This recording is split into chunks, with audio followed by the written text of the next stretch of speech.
భూమి దాదాపు 450 కోట్ల సంవత్సరాల క్రితం నుంచి పుట్టుకు వచ్చింది. అప్పుడే అగ్నిపర్వత వాయువులు మరియు ఆదిమ వాతావరణాన్ని, తర్వాత సముద్రాల్ని సృష్టించింది.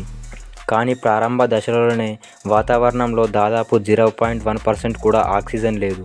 ఇలా భూమిపై ఆక్సిజన్ లేకపోవడంతో తీవ్ర అగ్నిపర్వత పేలుడుకు దారితీసింది. దీని కారణంగా భూమి విశ్వంలో ఉండే ఇతర వస్తువులతో ఢీకొనడం వలన భూమిలో ఎక్కువ భాగం కరిగిపోయింది. ఇలా భూమి ఏర్పడే ప్రారంభంలోనే థియో అనే గ్రహంతో పెద్ద ఢీకొనడం వల్ల ఏర్పడిన రేణువుల వల్ల చంద్రుడిని ఏర్పరిచిందని ఖగోళ శాస్త్రవేత్తలు భావిస్తున్నారు. తర్వాత కాలక్షేపమే భూమి చల్లబడి క్రస్ట్ ఏర్పడడానికి కారణమైంది మరియు ఉపరితలంపై ద్రవనీటిని నిల్వ చేసింది. వాటిని మనం సముద్రాలు అంటాం. ఆ సముద్ర గర్భంలో చిన్న నీళ్ళ లాంటి కొట్టాలలో మొట్టమొదటి జీవం పుట్టింది. అదే సింగిల్ సెల్డ్ ఆర్గానిజం. ఈ జీవం పుట్టడానికి కారణం అమైనో యాసిడ్స్. పిడుగుల వల్ల లేదా మీటియోరైట్స్ వల్ల సముద్ర గర్భంలో అమైనో యాసిడ్ తయారయ్యి ఈ మొదటి జీవం పుట్టుకొని వచ్చింది. అదే బ్యాక్టీరియా. కొన్ని కోట్ల సంవత్సరాల వరకు ఈ బ్యాక్టీరియా కొనసాగింది. 350 కోట్ల సంవత్సరాల క్రితం దాని నుంచి బ్యాక్టీరియాలలో ఒకటైన సైనోబ్యాక్టీరియా పుట్టుకు వచ్చింది.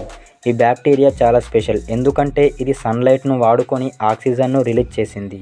దానివల్లనే భూమి వాతావరణం జీవనానికి అనుకూలంగా మారింది. 200 కోట్ల సంవత్సరాల క్రితం వాటి నుంచి ఈకారియోటిక్ జీవులు పుట్టుకు వచ్చాయి.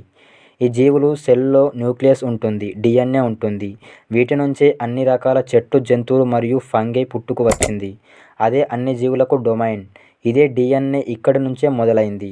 150 కోట్ల సంవత్సరాల క్రితం సింగిల్ సెల్డ్ ఆర్గానిజమ్స్ అని కాలనీలుగా, గుంపులుగా నివసించేవి. అవన్నీ కలిసి మల్టీసెల్యులర్ ఆర్గానిజమ్స్గా రూపుదిద్దుకున్నాయి. 60 కోట్ల సంవత్సరాల క్రితం ఆ మల్టీసెల్యులర్ జీవులే కోలం జెల్ మరియు స్పాంజెస్ లాంటి మొదటి ఎనిమల్స్గా సముద్రంలో పుట్టాయి.